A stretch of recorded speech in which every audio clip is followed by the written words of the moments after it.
हाँ जी। नमस्कार सभी को। गुड मॉर्निंग, राधे राधे, जय श्री कृष्ण। कैसे हैं आप लोग? उम्मीद करता हूँ सब स्वस्थ हो, मस्त हो, घर बैठ करके तैयारी का एंजॉय कर रहे हो। हम्म। महेंद्र सिंह जी, विश्वास, इनहाज नाज, उपेंद्र, जसवंत गुज्जर, सौरभ, अनुप्रिया राठौड़, मीनाक्षी स्वामी, सबको गुड मॉर्निंग, सबको राधे राधे, सबको जय श्री कृष्ण।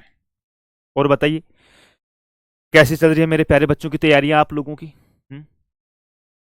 रिवीजन हो रहा कि नहीं हो रहा? हिमांशु, गुरुजी वो नहीं जो किताबें पढ़ा दे गुरु, अच्छा गुरु वो नहीं जो किताबें पढ़ा दे गुरु, वो जो सोच बदलाव दे। पढ़ाई का मतलब सिर्फ अक्सर नहीं, जीवन जीने का। वाह हिमांशु सैनी, बहुत बढ़िया। महेंद्र सिंह जी, राम राम भाई। विश्वास जी, आकाश, सागर, बहुत परेशान हो गया हूँ सर, कांस्टेबल एग्जाम में अलवर से जोधपुर आया था। हाँ यार, दूरी तो है, परेशान तो हो ही जाता आदमी। सपना गुप्ता जी, लेखा जी, कुलदीप जी, सबको नमस्कार, सबको राधे राधे, सबको जय श्री कृष्ण भाई। आ जाओ, देखिए फटाफट से। हम्म। मूल अधिकार में कल की क्लास में आर्टिकल 21 देख रहे थे हम लोग। आपराधिक कानून व दीवानी कानून में अंतर बता दो बेटा। आपराधिक कानून वो होते हैं जिसमें अपराध किया जाता है, दीवानी में भी अपराध ही होता है, ऐसा नहीं कि उसमें अपराध नहीं होता है। लेकिन जैसे अपराध के अंतर्गत आपराधिक कानून में जैसे कोई चोरी हो रही है, कोई मारपीट हो रही है, लूट हो रही है, हत्या हो रही है, हत्या मर्डर, किसी का रेप हो रहा है, ये घटनाएं आपराधिक प्रवृत्ति के अंतर्गत आती है। दीवानी जो घटनाएं होती है या दीवानी कानून या दीवानी अपराध जो होते हैं, उसमें मेरे प्यारे बच्चों इंग्लिश में इसको सिविल राइट्स बोलते हैं। जैसे कोई संपत्ति का मामला हो, शादी का मामला हो, तलाक का मामला हो, उत्तराधिकारी का मामला हो, वो मेरे प्यारे बच्चों उसके अंतर्गत आता है। ठीक है ना? हाँ।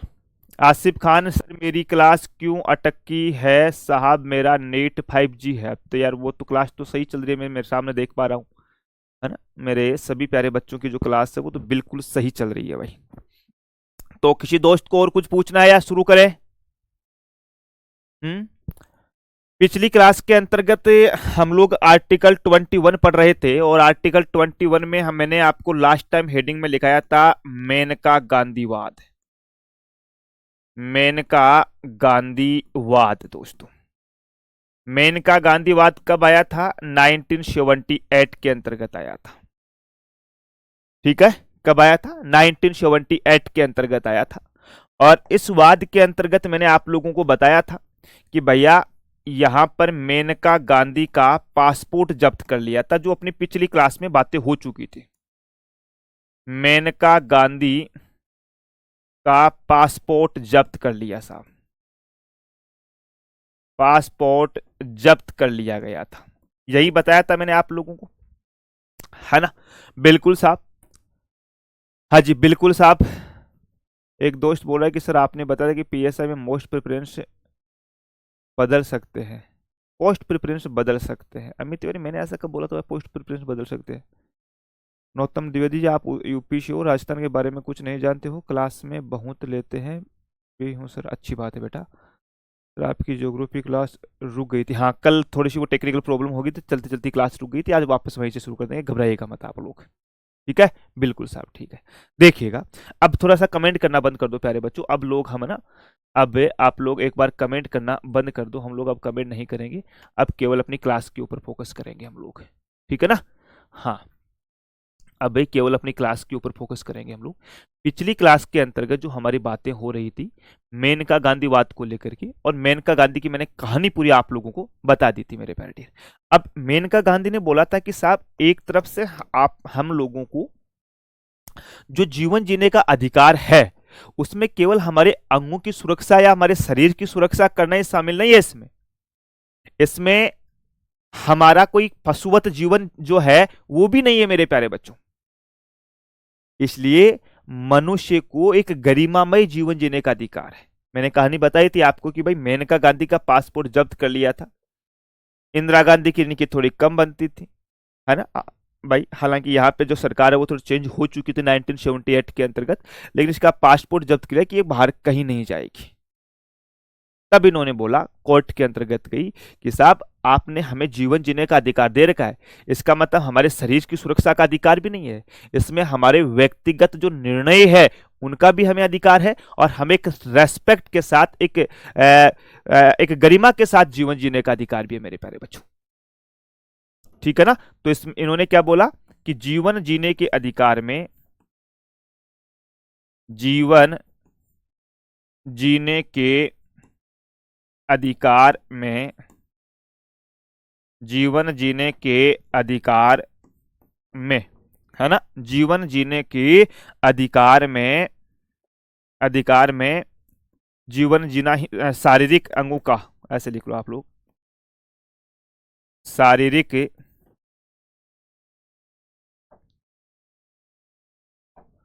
शारीरिक अंगों की सुरक्षा, अंगों की सुरक्षा व पशुवत जीवन जीने का नहीं, जीने का नहीं, एक गरिमामय, एक गरिमामय यानी प्रतिष्ठा, प्रतिष्ठा के साथ जीवन जीने का अधिकार है, प्रतिष्ठा के साथ जीवन जीने का अधिकार है, जीवन जीने का अधिकार है। लो जी साहब, क्या है, एक प्रतिष्ठा के साथ या एक गरिमामय, एक डिग्निटी के साथ जीवन जीने का अधिकार है। ऐसा नहीं कि भाई कोई पशु की तरह जिंदा हाथ में, क्योंकि जिंदा तो पशु भी रहते हैं, जिंदा तो पशु भी रहते हैं मेरे प्यारे बच्चों। बिल्कुल साहब।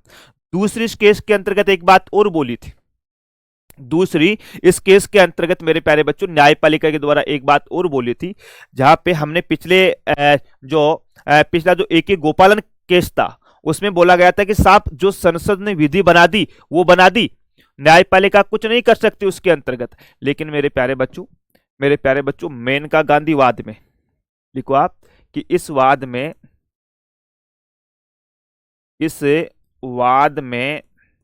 न्यायपालिका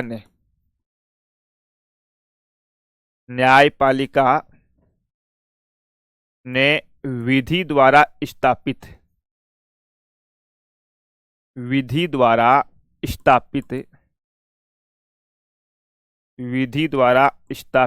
प्रक्रिया, है ना, इस वाद में न्यायपालिका ने विधि द्वारा स्थापित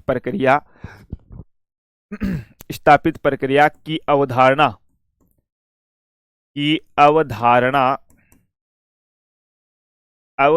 में कहा कि विधायिका द्वारा, क्योंकि कानून हमारे देश में विधायिका बनाती है, विधायिका द्वारा बनाया गया कानून, अरे बालको, विधायिका द्वारा बनाया गया जो कानून है वो उचित होना चाहिए, निष्पक्ष होना चाहिए और तार्किक होना चाहिए। बनाया गया कानून उचित,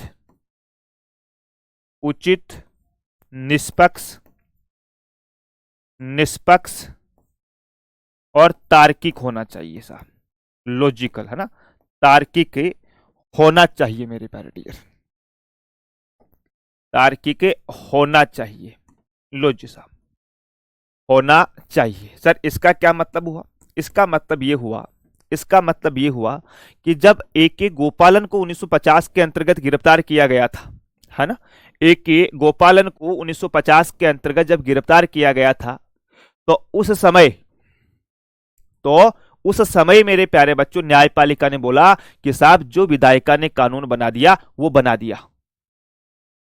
लेकिन यहां पे बोला है कि साहब विधायिका जो कानून बनाएगी ना वो एक उचित कानून होना चाहिए, वो एक सही होना चाहिए। ऐसा नहीं कि अपने मन की मर्जी से वो कुछ भी बना दे, वो एक तार्किक होना चाहिए, निष्पक्ष होना चाहिए, किसी के साथ कोई भेदभाव वाला नहीं है। ऐसा नहीं कि हम कोई समोसा चोर को फांसी की सजा सुना दे मेरे प्यारे बच्चों, भाई तार्किक होना चाहिए। ऐसा नहीं, लिख लो आप एग्जाम्पल के तौर पे, ऐसा नहीं कि समोसा चोर को समोसा समोसा चोर को फांसी की सजा दे दी जाए, नहीं, फांसी की सजा हो, फांसी की सजा नहीं। ठीक है ना भाई, कोई भी हम कानून बना रहे हैं वो उसी के तहत बनाएंगे कि जिसने कितना अपराध किया है, और जितना अपराध किया उतना उसको सजा मिलेगा मेरे प्यारे बच्चों।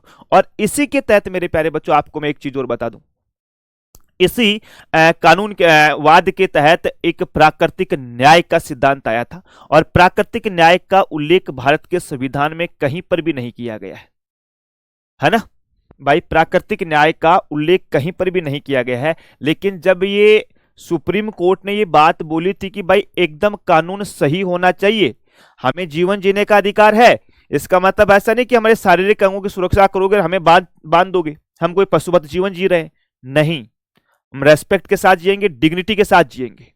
और हमारी सरकार जो कानून बनाएगी वो उचित होना चाहिए, निष्पक्ष होना चाहिए, तार्किक होना चाहिए, कि कहीं तुम समोसा चोर को फांसी की सजा दे दोगे प्यारे बच्चों। तो यहां से एक नया नियम निकल करके आया था जिसे प्राकृतिक सिद्धांत कहते हैं मेरे प्यारे बच्चों, या प्राकृतिक न्याय का सिद्धांत कहते हैं। प्राकृतिक न्याय लिख लो आप लोग, कई बार पूछा गया है, प्राकृतिक न्याय, प्राकृतिक न्याय का सिद्धांत, ठीक है ना, डॉक्ट्राइन ऑफ नेचुरल जस्टिस।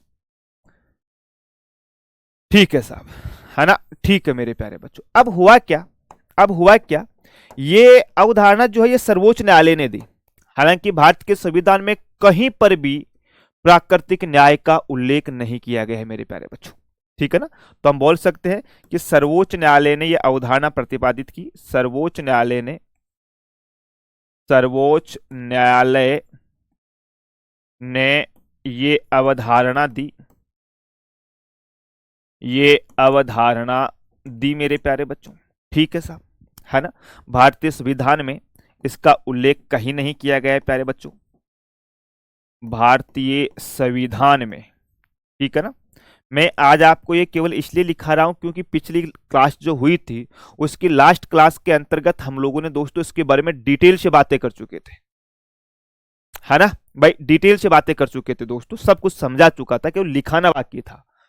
तो सर्वोच्च न्यायालय ने यह अवधारणा दी, भारतीय संविधान में प्राकृतिक न्याय का उल्लेख नहीं किया गया है, या प्राकृतिक न्याय शब्द का, न्याय शब्द का उल्लेख नहीं किया गया है, न्याय शब्द का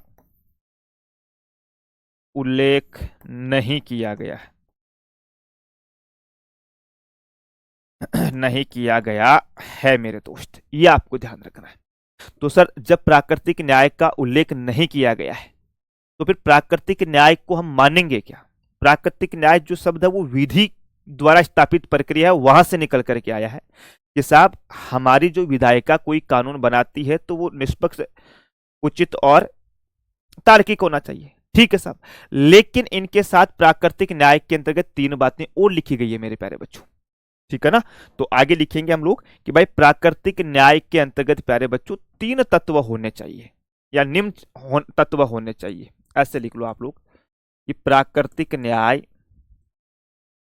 प्राकृतिक न्याय में निम्न तत्व होने चाहिए, निम्न तत्व होने चाहिए। क्या क्या होना चाहिए है भाई, मैं आपके हिसाब से पूछूं कि साहब न्याय है उसमें क्या क्या होना चाहिए, तो आप मुझे पहला काम ये बोलोगे कि साहब उचित सुनवाई का अधिकार होना चाहिए, है कि नहीं है भाई। सरकार ने कोई कानून बना दिया, हमारे ऊपर थोप दिया, अब वो कानून सही है कि नहीं है हमारे लिए, हमें अगर पूछा ही नहीं जाए तो हमारे लिए तो गलत है कि नहीं, हमारी कोई बात सुने ही नहीं तो गलत है कि नहीं है। तो पहली चीज तो मेरे प्यारे बच्चों इसके अंतर्गत आपको पता होना चाहिए कि उचित सुनवाई का अधिकार, उचित सुनवाई का अधिकार, सुनवाई का अधिकार, लो जी साहब, उचित सुनवाई का अधिकार पहली चीज, ठीक है साहब। दूसरा कि साहब अपराध की मात्रा एवं दंड की मात्रा में संतुलन होना चाहिए, है ना।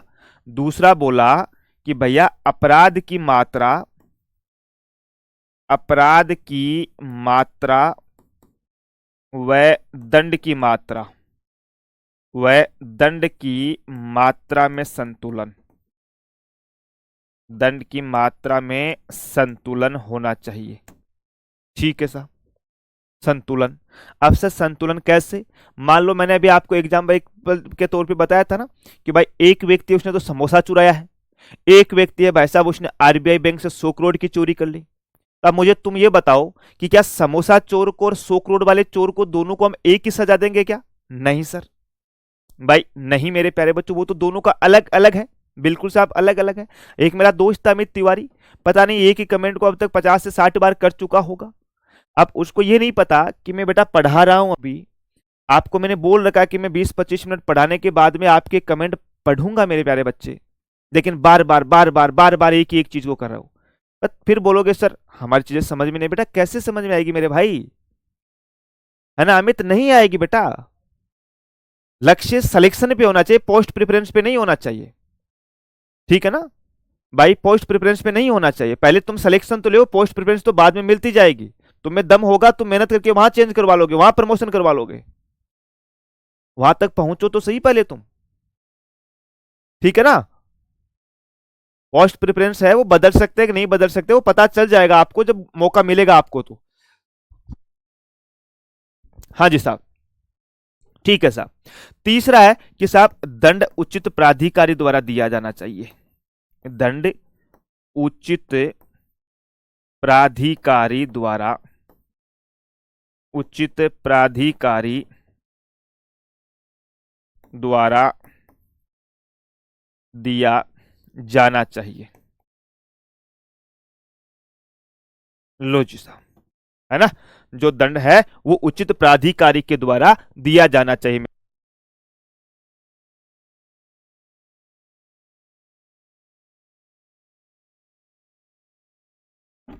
हाँ जी साहब, क्लियर यहां तक, है ना? क्लियर कि भैया प्राकृतिक न्याय में इन 3 बातों को शामिल किया गया था, ठीक है ना? और फिर इन्होंने मेरे प्यारे बच्चों जीवन जीने के अधिकार की उदारवादी व्याख्या की थी। ये सब मेनका गांधीवाद में है, ये जीवन जीने जीने के अधिकार की उदारवादी व्याख्या, उदारवादी व्याख्या की प्यारे बच्चों। साहब ये उदारवादी व्याख्या क्या होती है? उदारवादी व्याख्या का मतलब है कि चीजों को आसान बनाया, क्या? चीजों को आसान बनाया। जहां कल की क्लास में मैंने आप लोगों को देखा था, कल की क्लास में मैंने आपको देखा था मेरे प्यारे बच्चों कि हमने बताया था कि साहब सबसे ऊपर संसद होती है, लेकिन नहीं, सबसे ऊपर मूल अधिकार है, सबसे ऊपर मूल अधिकार है मेरे प्यारे बच्चों। और उसके बाद में दोस्तों हमारी संसद कानून बनाएगी और फिर हमारी कार्यपालिका इनको लागू करेगी, ठीक है ना?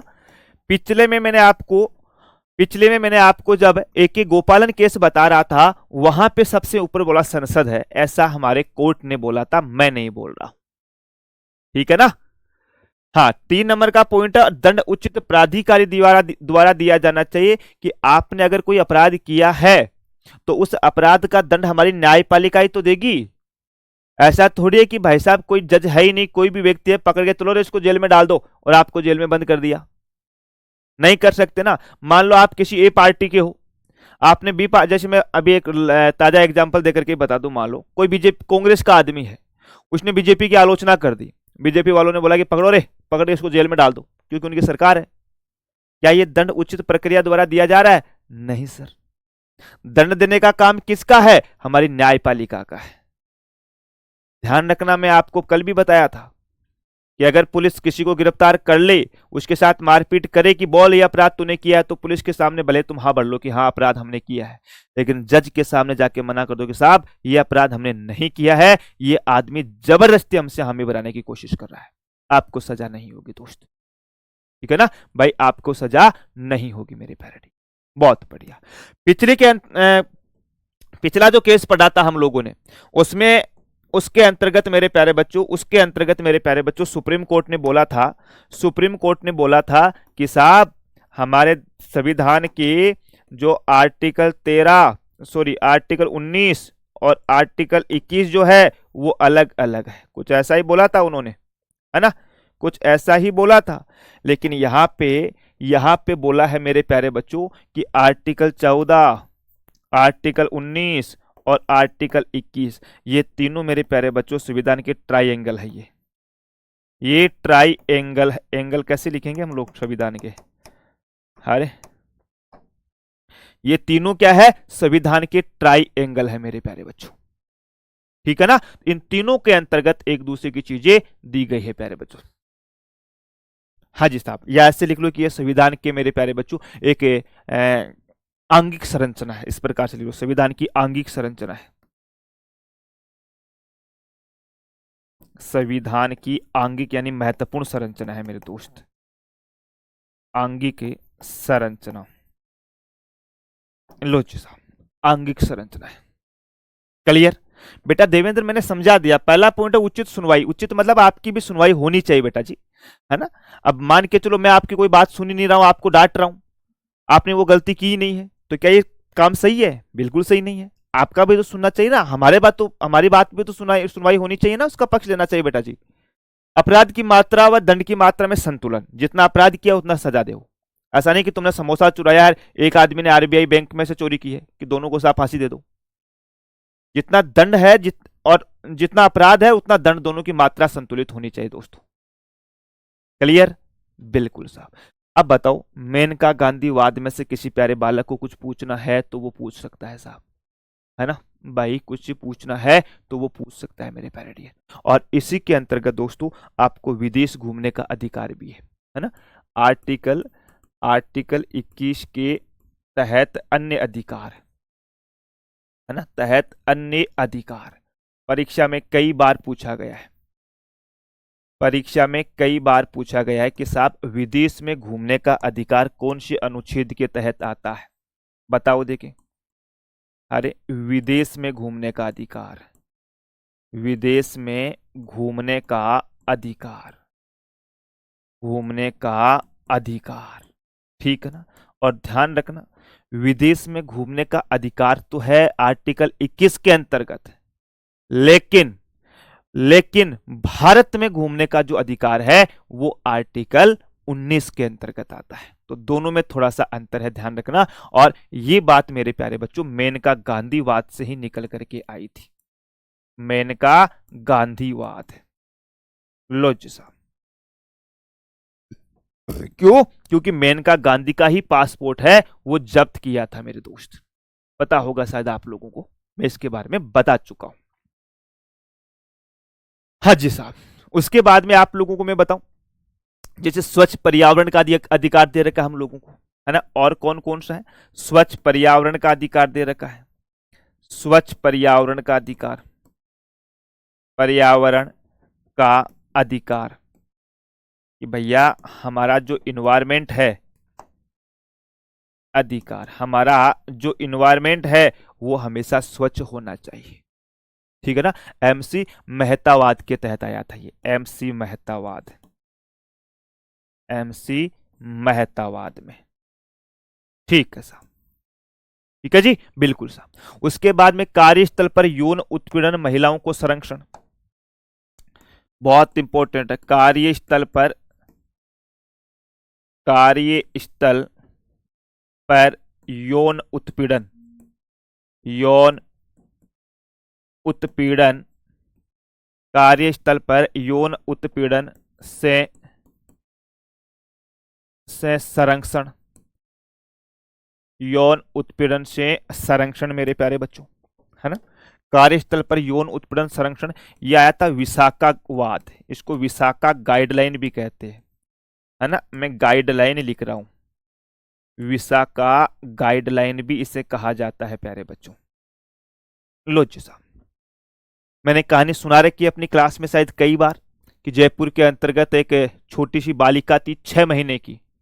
पता है आप लोगों को इसकी कहानी का? बताएंगे, अभी थोड़ा सा लिख लो, है ना? तो कार्यस्थल पर यौन उत्पीड़न मतलब कोई भी महिला है वो अगर किसी कार्यस्थल पे काम कर रही है, कार्यस्थल का मतलब होता है दोस्तों ऐसा स्थान जहां 10 या 10 से अधिक लोग काम करते हैं, चाहे वो जो स्थान है वो प्राइवेट हो या सरकारी हो, कोई सा भी हो मेरे प्यारे बच्चों, लेकिन वो आपको पता होना चाहिए, ठीक है साहब। हाँ बिल्कुल, उपेंद्र जी ने बताया कि साहब सुभाष कुमार बनाम बिहार राज्य 1991 में प्रदूषण मुक्त हवा और पानी का अधिकार, वो इसी में आ जाएगा, स्वच्छ पर्यावरण के अधिकार में सब कुछ आ जाएगा मेरे प्यारे डियर, है ना। सुभाष कुमार वाला भी लिख सकते हैं आप लोग। हाँ जी साहब। इसके बाद में मेरे प्यारे बच्चों एक बहुत ज्यादा इंपॉर्टेंट और है कि हमें जीवन के अधिकार में मृत्यु का अधिकार नहीं है मेरे प्यारे बच्चों, है ना। एक लिख लो आप लोग कि भैया जीवन जीने के अधिकार में,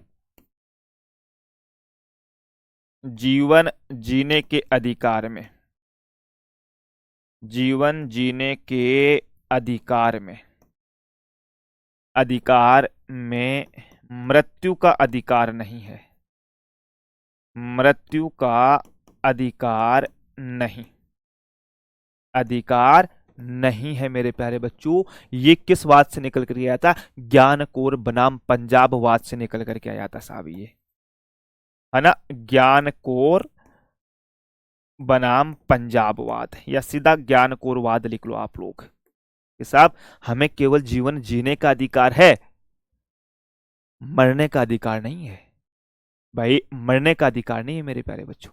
और हमारी निजता का अधिकार, राइट टू प्राइवेसी, नाम सुना होगा आप लोगों ने, है ना, राइट टू प्राइवेसी, निजता का अधिकार, निजता का अधिकार बहुत इंपॉर्टेंट है, शायद ऐसी कोई एग्जाम नहीं होगी जिसमें ये पूछा नहीं गया हो। Right to privacy, right to privacy मेरे प्यारे बच्चों, है ना। ये किस में आया था? के पुट्टा स्वामी, के पुट्टा स्वामी, पुट्टा स्वामीवाद 2017-18 के अंतर्गत, जब मोदी जी हमारे आधार कार्ड में अंगुलियां ले रहे थे, हमारे आंखों की पुतलियां ले रहे थे, फिंगरप्रिंट, चेहरा स्कैन सब कुछ ले रहे थे, तब बोला गया था भाई हमारे डाटा तो सब कुछ लिया जा रहा है, हमारी प्राइवेसी क्या बच रही है, हमारी प्राइवेसी क्या बच रही हो। और आजकल के सोशल मीडिया के जमाने में आजकल आप लोगों ने देखा होगा किस प्रकार का ट्रेंड चलता है, रोज चेंज होता है ना भाई, रोज चेंज होता है। कभी कोई जिबली पे अलग अलग फोटो बनाता है, कभी चैट जीपीटी पे बनाते हैं, कभी तुम्हारा जेमिनी के ऊपर अलग अलग फोटोज बनाई जाती है, चाहे महिला हो पुरुष हो, कोई क्या बना रहा है, कोई क्या बना रहा है कि नहीं है। तो ये थोड़ा ध्यान रखो, इससे आप लोग सोच रहे हो कि साहब देखो हमारी कितनी खूबसूरत फोटो आई है, लड़कियां सोच रही है हमें साड़ी पहना दिया, लड़के सोच रहे देखो हमें कॉट पैंट पहना रहा है, हमारी बॉडी बना रहा है।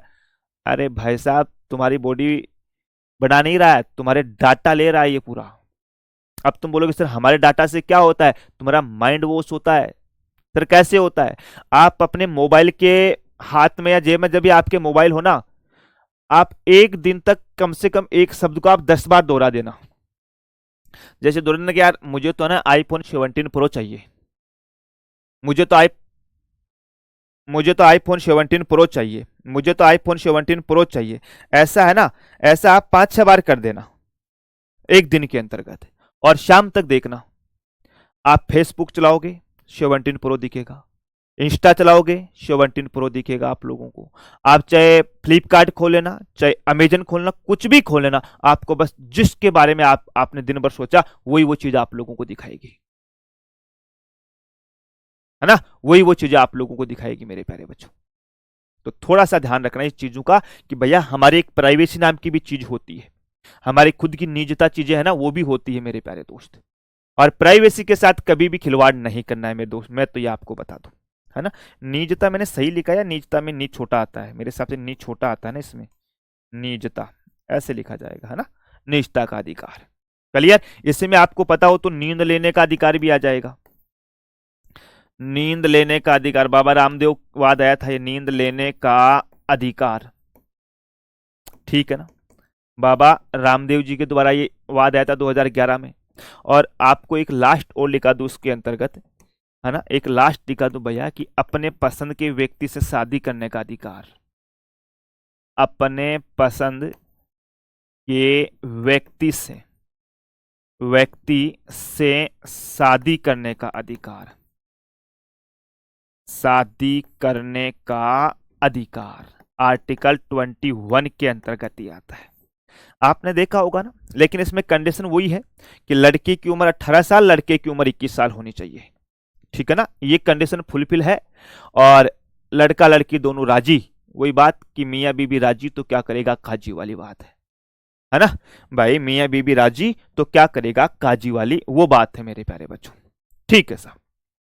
दूसरी चीज मैं बताऊं आप लोगों को इसके अंतर्गत, है ना, दूसरी चीज मैं बताऊं मेरे प्यारे बच्चों इसके अंतर्गत कि भैया जैसे आपने अमूमन देखा होगा कि भगवान ना करे किसी के साथ ऐसा, और मेरी क्लास में भी जो लड़कियां हैं लड़के, मैं सबको बताऊंगा कि यार कभी भी है ना घर छोड़ करके मत भागो।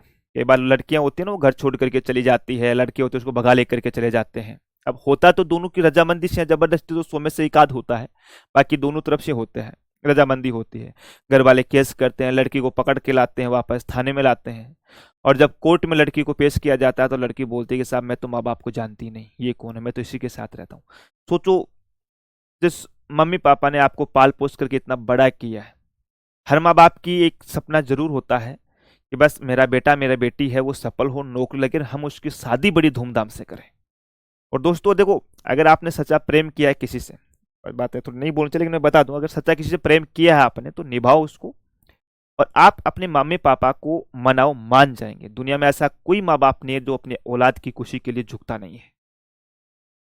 लेकिन इस प्रकार का कदम जब उठाते हो ना तो माँ बाप फिर कहते हैं ना कि जीवन भर अपने गांव में समाज में वो बखाते नहीं कि साहब इनकी तो इज्जत चली गई। वो चीजें नहीं होती है लेकिन वो है भाई, है वो। तो इस चीज का हमेशा ध्यान रखना भाई, ठीक है ना। तो भैया अब इसमें से किसी को कुछ पूछना है तो वो पूछ सकता है। आगे मेरे प्यारे बच्चों एक केस और आता है, और उस केस का नाम मोहिनी जैन बनाम, है ना, मोहिनी जैन और उन्नी कृष्णम, दो केस आते हैं। एक आता है मोहिनी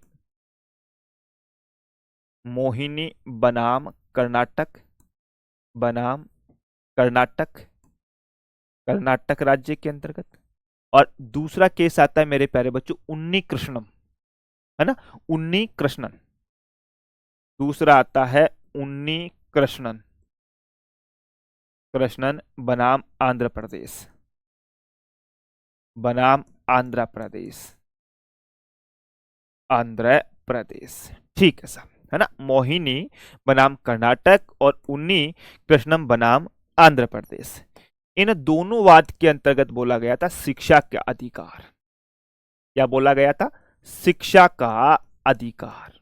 भैया शिक्षा भी जरूरी है, बगैर एजुकेशन तो कुछ है ही नहीं मेरे प्यारे बच्चों। तो हमारे संविधान के अंतर्गत हमने अनुच्छेद 21 ए जोड़ा, अनुच्छेद 21 ए, और ए मैंने आपके सामने कैपिटल लिखा है, और मैंने कई बार बताया आप लोगों को कि जब भी मैं कैपिटल अक्षर के अंतर्गत लिखता हूं तो समझना संविधान संशोधन करके वो चीजें जोड़ी गई है, ठीक है। बहुत एक फैक्ट बता रहा हूं, अच्छी चीज बता रहा हूं, किसी किताब में नहीं मिलेगा। अगर पॉलिटी में किसी भी अक्षर के सामने आपको कैपिटल ए कैपिटल बी अगर लिखा हुआ मिल रहा है तो समझ लेना संविधान संशोधन करके शामिल किया गया है। वहीं पे आपको स्मॉल ए स्मॉल बी स्मॉल सी लिखा हुआ मिल रहा है तो समझ लेना मूल संविधान के अंतर्गत है ये, ठीक है। बहुत बढ़िया। 21 के अंतर्गत बोलता है कि 6 से 14 वर्ष के बच्चों को अनिवार्य एवं निःशुल्क शिक्षा, अनिवार्य बच्चों 6 से 14 वर्ष के बच्चों को अनिवार्य एवं निःशुल्क शिक्षा का अधिकार, अनिवार्य एवं निःशुल्क शिक्षा का अधिकार, निःशुल्क शिक्षा का अधिकार, निःशुल्क, निःशुल्क एवं निःशुल्क शिक्षा का अधिकार, निःशुल्क एवं अनिवार्य लिखा है ना, देखो 6 से 14 वर्ष के बच्चों को अनिवार्य एवं निःशुल्क शिक्षा का अधिकार, एक ही बात है मेरे प्यारे डियर, ठीक है ना। शिक्षा का अधिकार, लो जी साहब कि भाई 6 साल से ज्यादा 14 साल से कम उम्र का बच्चा होगा उसको कंपलसरी भैया एजुकेशन दिलाना होगा, ठीक है जी। बहुत बढ़िया साहब भाई, बहुत बढ़िया। अब मेरे प्यारे बच्चों हमने बोला कि यहाँ कैपिटल ए लिखा है तो हमने इसको एड कब किया था? हमने इसको शामिल किया था 86वां संविधान संशोधन के तहत। 86वां संविधान संशोधन 2002 के तहत मेरे प्यारे बच्चों, ठीक है। और आगे चल करके 2009 के अंतर्गत हमारी सरकार ने इसके लिए प्यारे बच्चों कानून बना दिया। ठीक है ना। RTE नाम सुना होगा आप लोगों ने, है ना। हमारी केंद्र सरकार ने इस शिक्षा के अधिकार को और अधिक सार्थक साबित होने के लिए 2009 में शिक्षा का अधिकार अधिनियम बना दिया गया भैया। शिक्षा का अधिकार, जिसको RTE बोलते हैं, RTE, है ना। RTE 2009 में शिक्षा का अधिकार को अधिनियम बनाया गया, सा एक्ट बना दिया गया, अधिनियम बनाया गया। और प्यारे बच्चों, बनाया गया। और प्यारे बच्चों, इस एक्ट को मेरे प्यारे डियर 1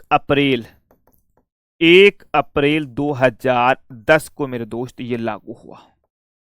ठीक है ना। बहुत बार परीक्षा में पूछा गया है कि RTE लागू कब हुआ था, तो 1 अप्रैल 2010 को लागू हुआ। लेकिन ध्यान रखना, राजस्थान के अंतर्गत यह 1 अप्रैल 2010 को लागू नहीं हुआ था। राजस्थान में यह 1 अप्रैल 2011 को लागू हुआ था। ऐसा क्यों? ऐसा इसलिए क्योंकि जो RTE है, राइट टू एजुकेशन, इसकी धारा 26 बोलती है कि किसी भी स्कूल में 10% से अधिक शिक्षकों के पद रिक्त नहीं होने चाहिए। और राजस्थान के सरकारी स्कूलों में तो 10% पद भरे हुए होते हैं भाई साहब, है ना। इसलिए फिर हमने आवश्यकता शिक्षा का अधिकार अधिनियम इसमें संशोधन करके 1 अप्रैल 2011 से राजस्थान में लागू किया गया था। बहुत बढ़िया साहब। हाँ जी, सूचना का अधिकार। सूचना का अधिकार बेटा, सूचना का अधिकार मेरे प्यारे बच्चों इसमें तो नहीं आएगा। सूचना का अधिकार अपना उसमें आएगा आर्टिकल 19 के अंतर्गत, स्वतंत्रता के अधिकार में, यहां नहीं आएगा, है ना। गांव में आज भी है सर इज्जत से बड़ा कुछ नहीं। बिल्कुल उपेंद्र, एकदम सही बात बोलिए यार। देखो यार, इज्जत बोले या रेस्पेक्ट बोले ना, वो है तो सब कुछ है, वरना कुछ नहीं है।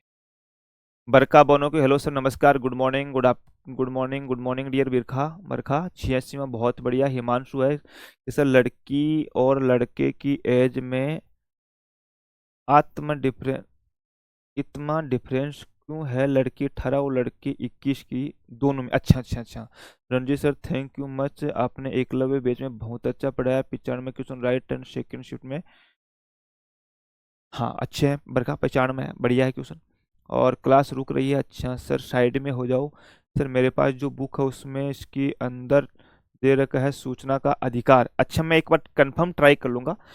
मेरे हिसाब से सूचना का अधिकार है वो इसी के अंतर्गत नहीं आएगा। सूचना का अधिकार जो है वो आर्टिकल 19 में आएगा। मैं कल एक बार कंफर्म करके और बता दूंगा, हो सकता है मेरे से भूल हुई हो, है ना। ठीक है जी साहब। तो ये आर्टिकल 21 मेरे प्यारे दोस्त। हाँ, लड़की के घर वाले ना माने तो कोई फर्क नहीं पड़ता बेटा, लड़की माननी चाहिए, है ना। क्यों? क्योंकि उसको जीवन जीने का अधिकार है, और शादी करना जीवन जीने के अधिकार के अंतर्गत आता है। ठीक है भाई, बहुत बढ़िया मनीषा, शाबाश। चलो, आर्टिकल 21 तक कंप्लीट है। किसी मेरे प्यारे बच्चों को कुछ पूछना है तो वो पूछ सकता है? अब देखो, अब आता है आर्टिकल 22। अब आता है आर्टिकल 22। आर्टिकल 22 को अगर मैं अपनी भाषा में लिखा हूं ना, तो हम ऐसा बोल सकते हैं कि साहब, मनमानी गिरफ्तारी एवं बंदी बनाए जाने से सुरक्षा।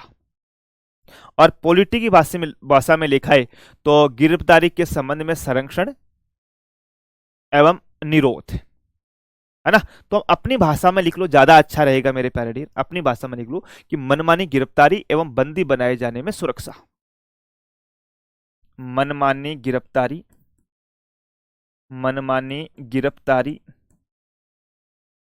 है ना। मनमानी का मतलब किसी को जबरदस्ती पकड़ लिया वैसा, है ना।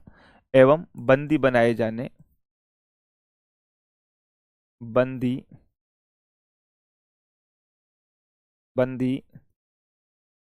बनाए जाने की सुरक्षा। ठीक है ना। कि भाई मान के चलो कि मैं हूं, मैं मेरा एग्जांपल दे दूं। मान लो मैं हूं, मैं बैठा हूं भाई साहब, कोई गार्डन के अंतर्गत बैठा हूं। मैं और मेरी वाइफ बैठे हैं, दोनों गार्डन में बैठे हैं। पुलिस साइड हम दोनों को पकड़ के ले गई। भाई साहब कि तुम यहाँ क्यों बैठे हो? अरे भाई, हमारी इच्छा है साहब, हम हमारी मर्जी से बैठे हैं जनाब।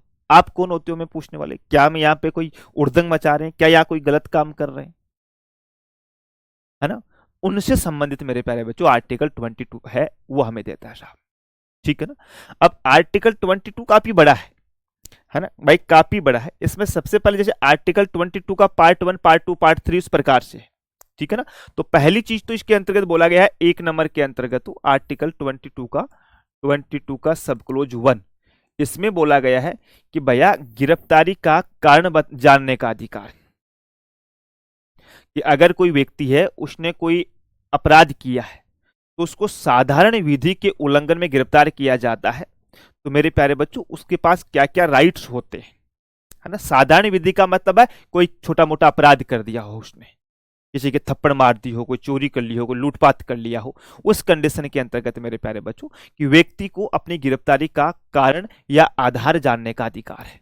पहली चीज, व्यक्ति को अपनी गिरफ्तारी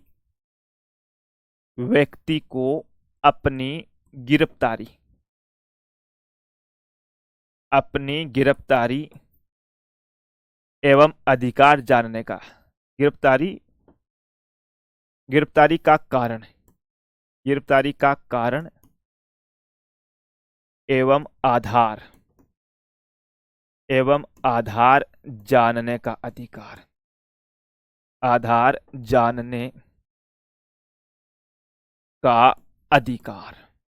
लो जी साहब, है ना।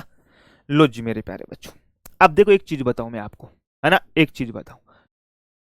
यहां व्यक्ति को अपनी गिरफ्तारी का कारण और आधार का मतलब है कि भाई जैसे मान लो ए नाम का व्यक्ति है ना, ए नाम का व्यक्ति गार्डन के अंतर्गत बैठा है, गार्डन में बैठा है, पुलिस आई और इसको अरेस्ट कर दिया।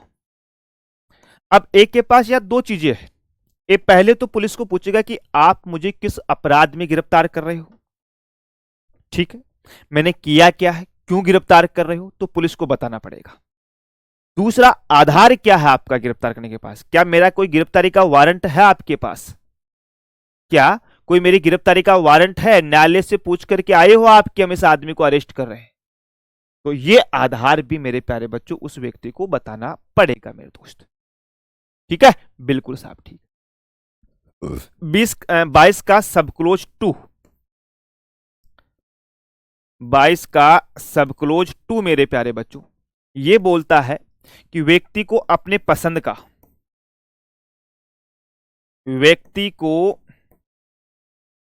अपने पसंद का विधि व्यवसाय, हमारी पॉलिटी में विधि व्यवसाय शब्द का प्रयोग किया गया है। अपनी भाषा में बात करूं तो वकील, है ना भाई, पॉलिटी की भाषा में तो विधि व्यवसाय शब्द का प्रयोग किया गया है, ठीक है, और अपनी भाषा में है तो वकील, यानी व्यक्ति को अपने पसंद का विधि व्यवसाय चयन करने का अधिकार,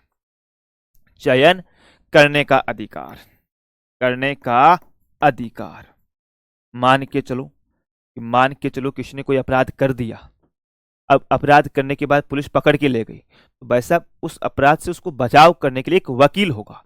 और हमारे भारत के कानून की आप सुंदरता देखिएगा, हम दोस्तों भले ही हम 100 आरोपियों को या 100 दोषियों को छोड़ देंगे, लेकिन एक भी निर्दोष व्यक्ति को हम सजा नहीं देंगे।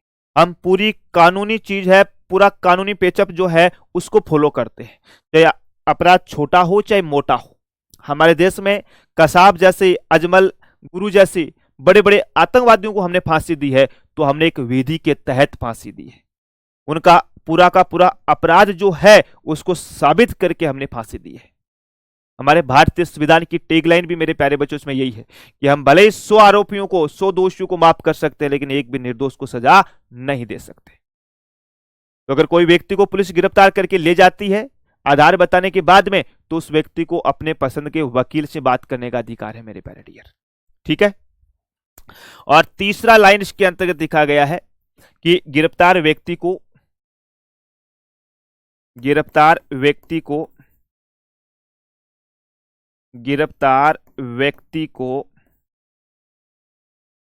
24 घंटे के भीतर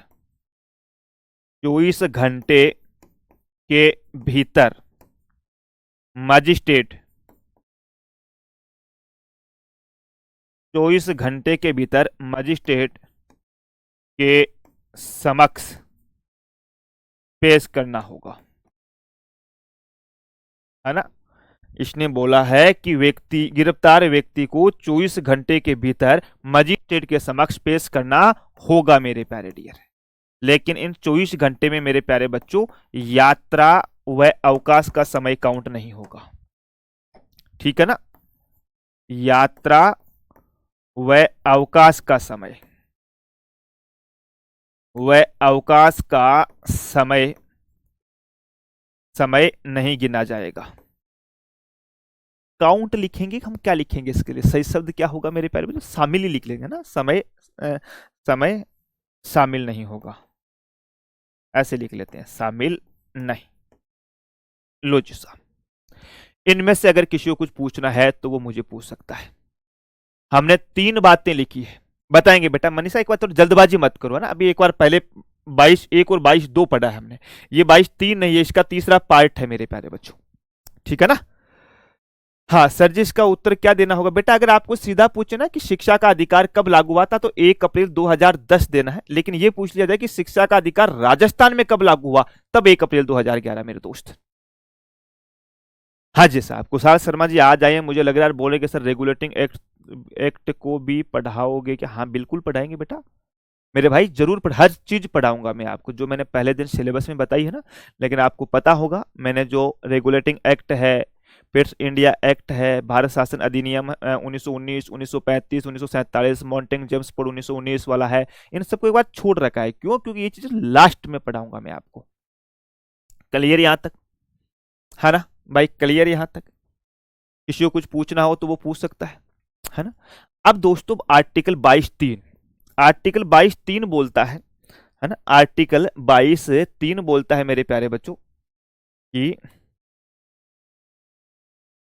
आर्टिकल 22 का सब क्लोज 3 ये बोलता है कि भैया अनुच्छेद 32 नहीं, माफी चाहता हूं, अनुच्छेद 22 का 1 व 22 का 2 निम्न लोगों को नहीं मिलेगा। निम्न लोगों को नहीं मिलेगा, नहीं मिलेगा। सर कौन कौन से लोग हैं? पहला, शत्रु देश के नागरिक को। पहला क्या है? शत्रु देश के नागरिक को, शत्रु देश के नागरिक को 22(1) और 22(2) में हमने क्या पढ़ा कि भाई व्यक्ति को अपने पसंद का विधि व्यवसाय और व्यक्ति को अपनी गिरफ्तारी का कारण और आधार जानने का अधिकार है। अब ये 22 और 22(2) हमने जो हमारे शत्रु देश का नागरिक हो, कोई पाकिस्तानी व्यक्ति है वो भारत के अंतर्गत आ गया, उसको हम ना तो 24 घंटे के भीतर मजिस्ट्रेट के समक्ष पेश करेंगे, ना ही हम उसको भाई साहब उसके पसंद का वकील दिलाएंगे, और ना ही उसको मेरे प्यारे बच्चों गिरफ्तारी का हम कारण बताएंगे। हम तो पाकिस्तान यार पकड़ के लट बजाएंगे, ले बेटा तुम्हें बहुत दिन हो गए, है ना भाई, तुम्हें बहुत दिन हो गए मेरे प्यारे बच्चों। ठीक है जी, बिल्कुल साहब। दूसरी बात बोलिए इसमें कि निवारक निरोध विधि के तहत गिरफ्तार किए गए व्यक्ति को भी यह नहीं मिलेगा कि किसी व्यक्ति को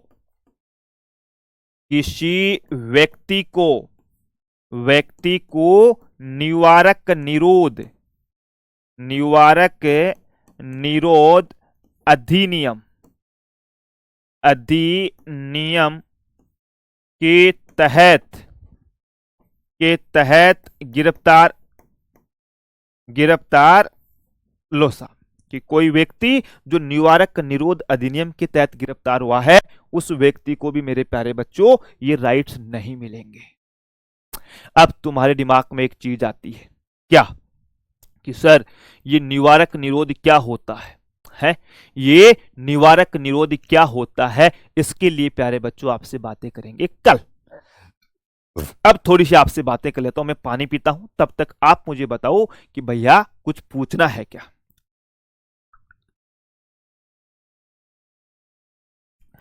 सरिता जी पूछ रहे हैं मुझे कि सर मेनका गांधीवाद को एक बार पूरा पढ़ के बता दो। देखो हाँ बेटा, मेनका गांधी जी क्या था?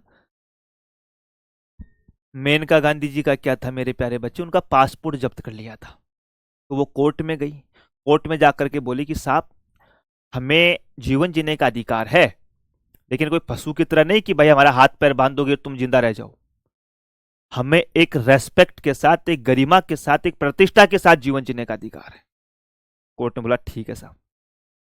दूसरा बात बोली कि साहब अगर हमारी सरकार कोई कानून बनाती है ना, वो कानून एक उचित होना चाहिए, एक निष्पक्ष होना चाहिए, एक तार्किक कानून होना चाहिए। ऐसा नहीं कि अपनी मर्जी से कुछ भी बना दे। हमारी सरकार कोई भी कानून बनाएगी वो विधि का उल्लंघन नहीं करेगी, यानी मूल अधिकार का उल्लंघन नहीं करेगी। यानी हमारे देश में सबसे ऊपर मूल अधिकार को रखा गया है, उसके बाद में हमारी संसद, बाद में हमारी कार्यपालिका लागू करेगी। तीसरी चीज उन्होंने प्राकृतिक न्याय का सिद्धांत दिया। चलो भाई देखो, थोड़ा सा ना एक बार लाइट का इश्यू आएगा तो मैं बीच में ही क्लास को रोकता हूँ, बाकी चीजें आपको कल बता दूंगा ना। क्लास पूरी हो चुकी है अपनी, समय भी हो चुका है, और थोड़ा सा लाइट का इश्यू आ सकता है मेरे प्यारे बच्चों। हाँ बिल्कुल बिल्कुल, कोई डाउट रहता ही नहीं अपनी क्लास में, बिल्कुल मेरे प्यारे डियर। तो बाकी कल बता दूंगा मैं, ठीक है। Take care, okay, bye bye, जय हिंद, जय भारत।